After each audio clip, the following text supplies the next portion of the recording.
Dear students, मैं अखिलेश कुमार सिंह, गणित प्रवक्ता श्री विश्वनाथ इंटर कॉलेज कलाम सुल्तानपुर, कक्षा 11 के सभी बच्चों का स्वागत करते हैं। आप लोग देखिए, इस वीडियो में हम चर्चा करने जा रहे हैं सभी संख्या का ज्यामितीय निरूपण, मापांक, पूर्णांक और ध्रुवी। इसके पहले आप लोग ध्यान दीजिए, पिछले वीडियो में हम लोग संयुग्मी समृद्ध संख्या और संयुग्मी समृद्ध संख्या के गुणधर्म के बारे में पढ़ चुके हैं। अगर कहीं उसकी चर्चा यहाँ पर हो रही है तो वो पीछे से आप लोग ध्यान दीजिएगा। तो आज हम चर्चा करने जा रहे हैं, ध्यान दीजिए, समृद्ध संख्या का ज्यामितीय निरूपण, मापांक, पूर्णांक और ध्रुवी रूप। यहाँ पर ध्यान दीजिए, समृद्ध संख्या का ज्यामितीय निरूपण, geometric representation of a complex number. इसको आप लोग ध्यान दीजिए, जैसे हम किसी बिंदु को ज्यामितीय रूप में दिखाते हैं, वैसे समृद्ध संख्या को भी ज्यामितीय रूप में यहाँ पर दिखाएं। आप ध्यान दीजिए, प्रत्येक समृद्ध संख्या x plus i by x o y समतल में एक अद्वितीय बिंदु p x, y के द्वारा ज्यामितीय रूप से निरूपित की जा सकती है। ज्यामितीय रूप से निरूपित की जाती है, जिसके x तथा y निर्देशांक क्रमशः यानी उस संख्या के वास्तविक तथा काल्पनिक भागों को निरूपित करते हैं। x अक्ष पर स्थित बिंदु x, 0 ध्यान दीजिएगा, समृद्ध संख्या x प्लस i इंटू 0 अर्थात वास्तविक संख्या x को निरूपित करता है, तथा प्रत्येक वास्तविक संख्या x अक्ष पर स्थित किसी बिंदु के द्वारा निरूपित की जाती है। यही कारण है कि x अक्ष को वास्तविक अक्ष या रियल एक्सिस कहा जाता है, वास्तविक अक्ष कहा जाता है। इसी प्रकार y अक्ष पर ध्यान दीजिए, y अक्ष पर स्थित बिंदु 0, y समृद्ध संख्या 0 प्लस i इंटू y अर्थात काल्पनिक संख्या i y को निरूपित करता है, तथा प्रत्येक काल्पनिक संख्या y अक्ष पर स्थित किसी बिंदु के द्वारा निरूपित की जाती है। यही कारण है y अक्ष को काल्पनिक अक्ष या इमेजिनरी एक्सिस कहा जाता है। तो x अक्ष को हम क्या कहते हैं? रियल एक्सिस, y अक्ष को इमेजिनरी एक्सिस। अब यहाँ पर ध्यान दीजिए, फिगर से कुछ स्पष्ट किया गया है। इसमें सपोज कर लीजिए ये आपका x एक्सिस है, ये y एक्सिस। यहाँ पर प्रथम चतुर्थांश में एक बिंदु P लिया, P से x अक्ष पर हम PM डाला। P का निर्देशांक क्या है? x, y है। अब यहाँ से OM की दूरी कितनी है? x है, और PM की दूरी ये y अक्ष पर कितना? y है। तो यहाँ पर देखिए, पूरा डिटेल हम फिगर में आपको स्पष्ट किए हैं। तो प्रथम चतुर्थांश में आपको ध्यान रियल, जैसे x प्लस i बाई है, z equal to x plus i by है। तो प्रथम चतुर्थांश में रियल पार्ट ऑफ z, अगर इसमें ध्यान दीजिए y अक्ष पर देखें तो यहाँ पर वास्तविक भाग आपका अर्थात क्या होगा? x 0 के बराबर होगा। Real part of z equal to 0, किसमें? z equal to x plus i by. ये आपका वास्तविक भाग y अक्ष पर क्या होगा? 0 होगा। और x अक्ष पर ध्यान दीजिए, इसका imaginary part of z equal to 0 होगा, अर्थात y इक्वल टू 0 होगा। और फर्स्ट पार्ट में देखिए, real part of z, x का मान क्या होगा? 0 से बड़ा होगा। इमेजिनरी पार्ट ऑफ z अर्थात y का मान क्या होगा? 0 से बड़ा होगा। सेकंड क्वाड्रेंट में हम आते हैं, z equal to -x plus i by. यहाँ पर आपका ये क्या होगा? रियल पार्ट जो होगा ये नेगेटिव होता है, -x प्लस i बाई। यहाँ पर रियल पार्ट ऑफ z क्या होगा? 0 से छोटा, अर्थात क्या होगा? ये ऋणात्मक होगा। इमेजिनरी पार्ट ऑफ z क्या? 0 से बड़ा होगा, अर्थात y यहाँ पर इमेजिनरी पार्ट क्या होगा? धनात्मक होगा। थर्ड क्वाड्रेंट में आइए, z equal to -x minus i by. यहाँ पर आप लोग ध्यान दें, रियल पार्ट ऑफ z ये क्या होगा? 0 से छोटा, अर्थात ऋणात्मक होगा। Imaginary part of z is less than 0, इसमें इमेजिनरी पार्ट भी इसका क्या? 0 से छोटा, अर्थात ऋणात्मक होता है। थर्ड पार्ट सब मिला, जैसे निर्देशांक ज्यामिति में बिंदु को हम दर्शाते हैं, उसी प्रकार यहाँ समृद्ध संख्या को एक बिंदु के रूप में भी दिखा सकते हैं। फोर्थ क्वाड्रेंट में आप आइए, z equal to x minus i by. यहाँ पर देखिए, रियल पार्ट ऑफ z क्या होगा? ये 0 से बड़ा, अर्थात धनात्मक होगा। इमेजिनरी पार्ट ऑफ जेड क्या होगा, 0 से छोटा अर्थात ऋणात्मक होता है। ये सारा इस फिगर में स्पष्ट किया गया आपको। समृद्ध तल अथवा आर्गन यानी कॉम्प्लेक्स प्लेन एंड आर्गन या आर्गन प्लेन इसको बोलते हैं। समृद्ध तल क्या होता है, वह समतल जिसमें किसी समृद्ध संख्या को ज्यामितीय रूप से बिंदु के द्वारा निरूपित किया जाता है। ज्यामितीय रूप से बिंदु के द्वारा निरूपित किया जाता है। समृद्ध तल कॉम्प्लेक्स प्लेन अथवा आर्गन प्लेन अथवा गॉसियन समतल गॉसियन प्लेन कहलाता है। यानी समृद्ध संख्याओं का समृद्ध तल में बिंदुओं के द्वारा निरूपण आर्गन चित्र क्या कहते हैं, आर्गन चित्र या आर्गन डायग्राम कहलाता है। ठीक है। अब यहाँ ध्यान रखिए, समृद्ध संख्या का मापांक, समृद्ध संख्या का मॉडुलस ऑफ कॉम्प्लेक्स नंबर, बहुत ही इंपॉर्टेंट ये टॉपिक है आपका। ध्यान रखिए, माना z equal to x plus i by एक समृद्ध संख्या है जिसे समृद्ध तल में बिंदु p x, y से निरूपित किया गया है। इसी समृद्ध संख्या x प्लस i को एक बिंदु p x, y से निरूपित किया गया है। यहाँ पर ध्यान फिगर में x, y से निरूपित किया गया। मूल बिंदु O से बिंदु p x, y की दूरी, मूल बिंदु O से p x, y की दूरी अर्थात रेखाखंड OP की लंबाई को समृद्ध संख्या z का मापांक अथवा निरपेक्ष मान या एब्सोल्यूट वैल्यू कहते हैं, जिसे मॉड ऑफ z से प्रदर्शित किया जाता है। यहाँ पर ध्यान दीजिए, फिगर पर मान लीजिए खंड चतुर्थांश में स्टेटमेंट क्या है, p x, y है। p को मूल बिंदु O से मिला है, p से x अक्ष पर हम क्या pm डाला। अब यहाँ पर ध्यान दीजिए, OM की दूरी क्या है, x है, PM की दूरी आपकी y है और ये OPX अक्ष की धन दिशा से बना हुआ कोण थीटा है। तो यहाँ पर आप ध्यान दीजिए, इस समकोण त्रिभुज OMP में आप पाइथागोरस प्रमेय से लेंगे तो आपका क्या होगा, OP स्क्वायर इक्वल टू आपका OM स्क्वायर प्लस आपका हो जाएगा MP square equal to OM की वैल्यू आपकी क्या है, x स्क्वायर प्लस MP की वैल्यू कितनी है, y, MP की वैल्यू y, ये y स्क्वायर। अब यही अगर OP की वैल्यू हम निकालें तो OP इक्वल टू क्या होगा, root x square plus y square. यहाँ पर इसी OP क्या है, यही इसका मापांक होता है समृद्ध संख्या, अर्थात mod of z equal to, यानी इस रूप में रूट x को क्या करते हैं, रियल पार्ट ऑफ z है, x क्या है, real part of z, x square real part of z का स्क्वायर प्लस y क्या है, इमेजिनरी पार्ट ऑफ z है, ये आपका y की प्लेस हो जाएगा, imaginary part of z square है, इमेजिनरी पार्ट ऑफ z का होल स्क्वायर होगा। अब यहाँ पर ध्यान दीजिए, प्रत्येक समृद्ध संख्या का मापांक सदैव एक धन वास्तविक संख्या होती है। इस पर एक एग्जांपल आप लोग ध्यान दें, समृद्ध संख्या मापांक, समृद्ध संख्या z equal to 3 plus i का मापांक है। बहुत ही आसान है, सेम अभी जो फार्मूला बताया गया है उसी से रिलेटेड है।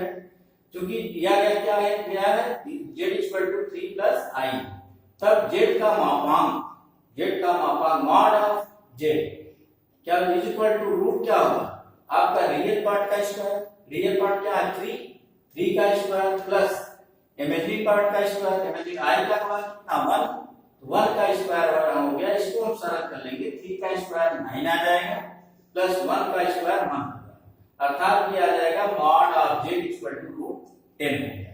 तो ये इसका मापांक होगा। इसके बाद आप लोग ध्यान रखिए, समृद्ध संख्या का पूर्णांक अथवा आयाम, ये भी बहुत इंपॉर्टेंट है आप लोग के लिए, आर्गुमेंट और amplitude of a complex number. अब यहाँ ध्यान दीजिए, माना z equal to x plus i by एक समृद्ध संख्या है जिसे समृद्ध तल में बिंदु px, y से निरूपित किया गया है। रेखा OP द्वारा धन x अक्ष से वामावर्त दिशा में बनाए गए कोण क्या है, थीटा। फिगर भी वही बना हुआ आपका थीटा है। तो समृद्ध संख्या z का पूर्णांक या आयाम है, यानी वामावर्त दिशा में बनाए गए कोण थीटा को समृद्ध संख्या z का पूर्णांक या आयाम, जिसे आर्गुमेंट ऑफ z अथवा एम्पलीट्यूड ऑफ z अथवा कोणांक z से प्रदर्शित करते हैं। अर्थात ये OP का धन x अक्ष अर्थात वामा दिशा में बना हुआ कोण थीटा, यही क्या होता है, इसका आपका आर्गुमेंट होता है अर्थात पूर्णांक होता है। अब यहाँ पर ध्यान दें, इसी फिगर पे आप सेम वही फिगर है, इसमें अगर हम समकोण त्रिभुज OMP ले, यहाँ पर ध्यान दें tan theta, tan theta equal to क्या होगा, PM अपान कितना हो जाएगा OP, PM अपान OM।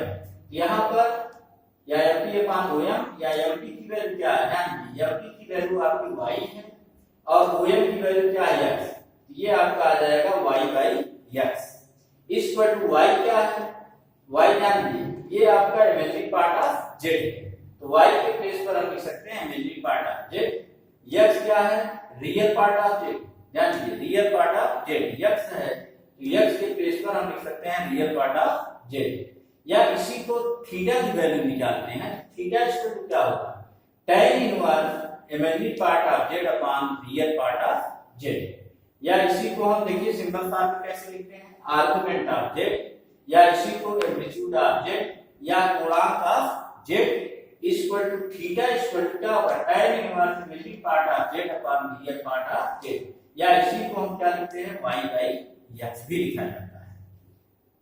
अब आप लोग ध्यान दीजिए, इस पर एक एग्जांपल, समित संख्या √3 प्लस i का पूर्णांक ज्ञात कीजिए। इसका सॉल्यूशन आप लोग ध्यान दें, माना z इक्वल टू, इसी समित संख्या को हम z मान लें, z equal to √3 plus i है, तो इसकी तुलना किसे कर लें, z equal to x plus i y से करने पर, तो यहाँ पर ध्यान रखिए x इक्वल टू कितना आएगा √3 आ जाएगा, y इक्वल टू कितना आएगा i का मान कितना 1 आ जाएगा। अब यहाँ पर आप लोग ध्यान दें, अतः z का पूर्णांक हम जानते हैं, अभी इस फार्मूले का डेरिवेशन किया गया है, हम जानते हैं z का पूर्णांक equal to theta equal to argument of z equal to tan inverse y by x या tan inverse imaginary part of z upon real part of z equal to tan inverse, अब y की value आप जान लीजिए, y की value क्या 1 है, 1 upon x की वैल्यू कितनी है √3, तो ये आ जाएगा 1 अपॉन √3 आ जाएगा। यहाँ पर ध्यान दीजिए tan इनवर्स 1 अपॉन √3, अब 1 अपॉन √3 tan इनवर्स है, तो tan कितने की वैल्यू, कितने डिग्री की वैल्यू या रेडियन में इसकी वैल्यू हम निकालते हैं, 1 अपॉन √3 tan कितने की वैल्यू होती है, तो tan inverse tan pi by 6 मतलब tan 30 अंश का मान कितना होता है 1 अपॉन √3 होता है, तो tan इनवर्स tan थीटा अर्थात आर्गुमेंट ऑफ z क्या हो जाएगा, ये पाई बाई 6 आ जाएगा। ये आपका एक फार्मूला होता है tan inverse tan theta equal to theta अर्थात tan inverse tan pi by 6 equal to कितना होगा पाई बाई 6 होगा। ये इस पर पूर्णांक पर एक एग्जांपल आप लोगों का है। अब नेक्स्ट टर्म पर आइए, समित संख्या का मुख्य पूर्णांक, principal argument of a complex number, समित संख्या का मुख्य पूर्णांक। यहाँ पर आप लोग ध्यान दीजिए, माना z equal to x plus i by एक समित संख्या है जिसका पूर्णांक थीटा है, तो थीटा इक्वल टू अभी आप लोग निकाले हैं, theta equal to tan inverse imaginary part of z upon real part of z equal to tan inverse y by x, इसी को इक्वेशन हम फर्स्ट मान। अब इसके कांसेप्ट को आप लोग ध्यान से देखिएगा, समित संख्या z के पूर्णांक थीटा के अनंतर अनेक मान प्राप्त होंगे जिसके बीच 2 पाई का अंतर होगा, 2 पाई में 360 डिग्री का अंतर होगा। किसी समित संख्या z के पूर्णांक थीटा का वह मान जो प्रतिबंध, ध्यान दीजिए कंडीशन को ध्यान दीजिए, minus pi less than theta less or equal to pi को संतुष्ट करता है, पूर्णांक थीटा का मुख्य मान अथवा मुख्य पूर्णांक कहलाता है। थीटा का मान किसके बीच में होना चाहिए, माइनस पाई और पाई के बीच, जबकि यहाँ पाई आपका दिया जाएगा, लेस आर इक्वल। अब नोट में ध्यान दें, किसी समित संख्या का मुख्य पूर्णांक उस चतुर्थांश पर निर्भर करता है जिसमें संख्या को समृद्ध से निरूपित करने वाला बिंदु स्थित है।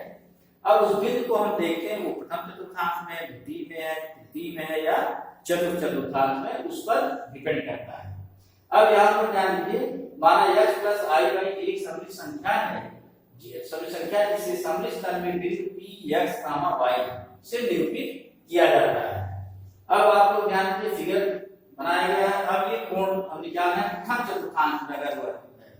माना अल्फा एक न्यून कोण है, न्यून कोण का मतलब क्या है, 0 और 90 के बीच में। तो प्रतिबंध tan अल्फा, पहले हम tan alpha equal to mod of y by x को संतुष्ट करता है। यदि बिंदु P प्रथम चतुर्थांश में स्थित है तो आर्गुमेंट क्या होगा, argument of x plus i y equal to alpha, अर्थात इसी के बराबर alpha equal to tan inverse mod of y by x ही हो जाएगा। फर्स्ट कोऑर्डिनेट में x y क्या है, फर्स्ट कोऑर्डिनेट में है, इसका आर्गुमेंट क्या होगा अल्फा, अल्फा अर्थात क्या हो जाएगा tan inverse y by x के बराबर होगा। अब नेक्स्ट पर ध्यान दीजिए, यदि बिंदु क्या है, बिंदु की द्वितीय चतुर्थांश सेकंड कोऑर्डिनेट में, आपकी सभी संख्या क्या है z equal to x plus i, ये सेकंड कोऑर्डिनेट में है। तो यहां पर ध्यान दीजिए, बिंदु P से O को मिलाया गया है, यहां से P से x अक्ष पर लंब Pm डाला गया है। अब P का ध्यान दीजिए, इसका कोण ये अल्फा है, OP का कोण क्या अल्फा है, ये पूरा x अक्ष से OP का कोण कितना होगा धनात्मक, टोटल आपका पाई होता है, पाई माइनस अल्फा, क्या होगा पाई माइनस अल्फा, जब ये द्वितीय चतुर्थांश में होगा।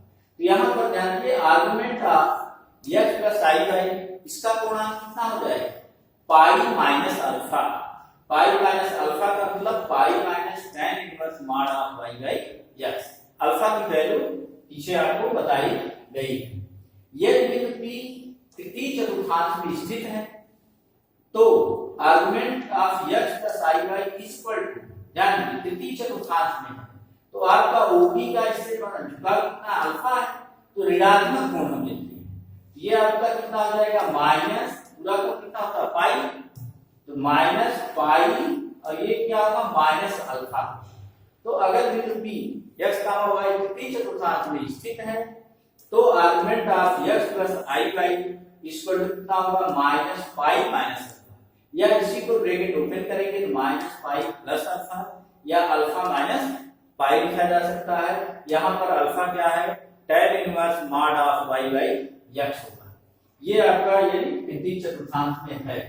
यदि अगला देखिए, यदि बिंदु P चतुर्थ चतुर्थांश में यहाँ पर ध्यान, तो अब यहाँ पर OP का x से विभाग कितना माइनस अल्फा, ऋणात्मक एंगल है, ये आपका माइनस अल्फा होगा। तो इसका आर्गुमेंट कितना होगा, argument of x plus i y equal to minus alpha होगा, अर्थात अल्फा के प्लेस पर आपका हो जाएगा माइनस अल्फा के प्लेस पर tan inverse mod of y by x। तो सब मिला के इसका मुख्य गुणांक किस पर डिपेंड करता है, इसके चतुर्थांश पर। तो समृद्ध संख्या का बिंदु किस चतुर्थांश में स्थित है उस पर डिपेंड करता है। अब आते हैं समृद्ध संख्या x प्लस i y का गुणांक ज्ञात करने की कार्यविधि, ये महत्वपूर्ण है, इसको ध्यान दीजिए।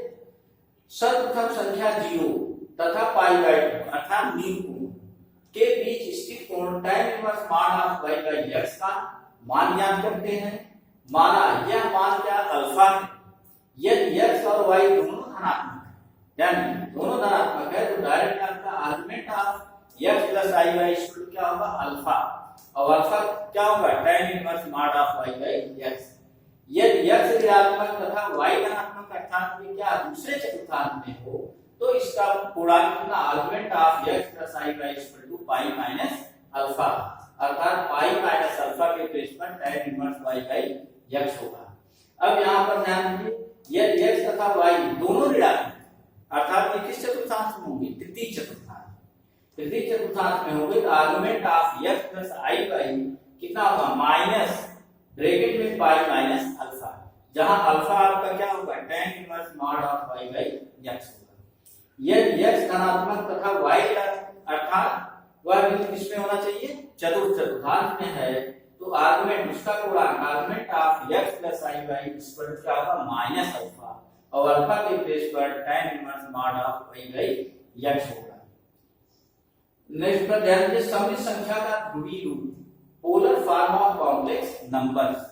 यहाँ पर माना z equal to x plus i by एक सममित संख्या है जिसे सममित कल में बिंदु p x y से निरूपित किया जाता है। यहाँ पर ध्यान दीजिए p, इस पर x अक्ष पर हम pm डाला है, p से o को मिलाया ओपी क्या यही r equal to mod of z होगा और ओएफ की दूरी क्या होगी, ओएफ की दूरी x है और पीएफ की दूरी क्या है, y है।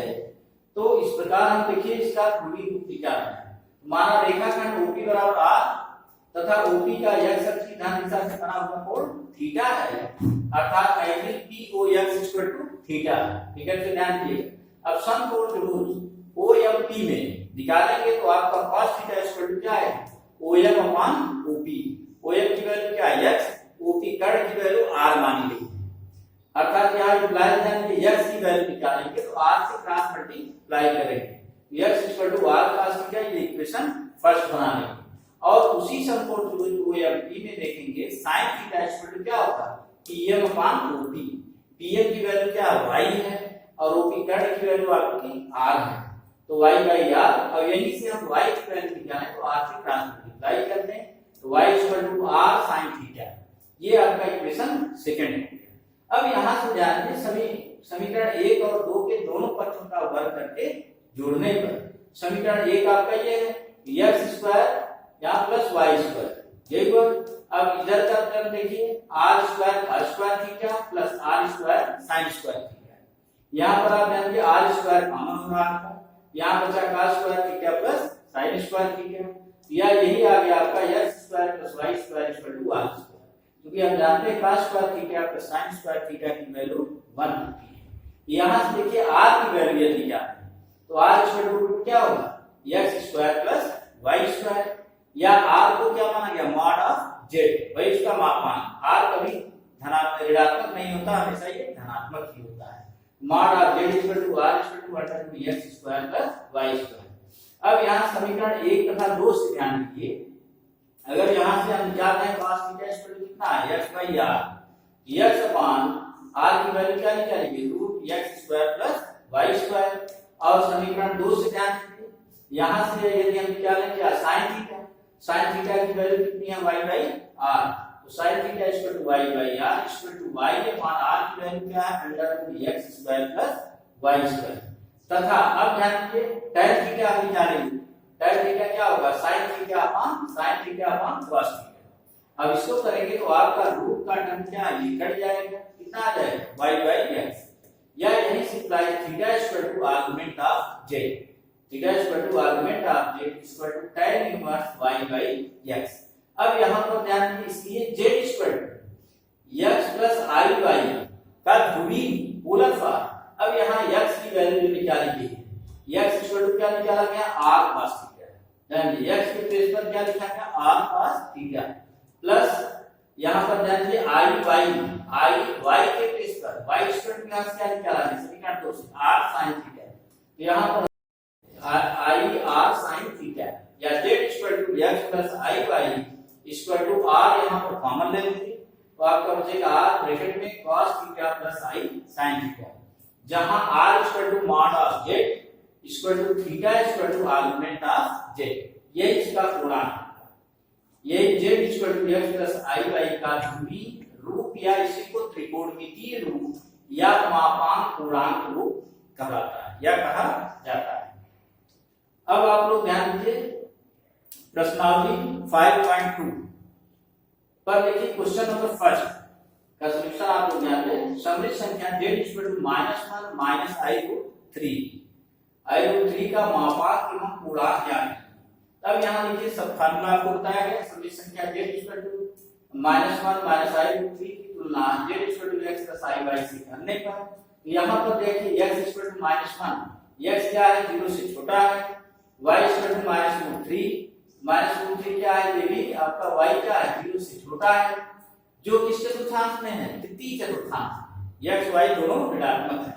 तो z का मापांक वाले मॉड ऑफ z निकालने, under root x square plus y square, ये हो जाएगा अंडर रूट -1 का स्क्वायर प्लस -√3 का स्क्वायर, ये हो जाएगा रूट -1 का स्क्वायर 1 आएगा, √3 का स्क्वायर 3 आएगा, ये इक्वल टू कितना आएगा, 1 + 3 √4, या 4 का वर्गमूल क्या आ गया, 2। तो यहाँ पर मॉड ऑफ z कितना आ गया, 2।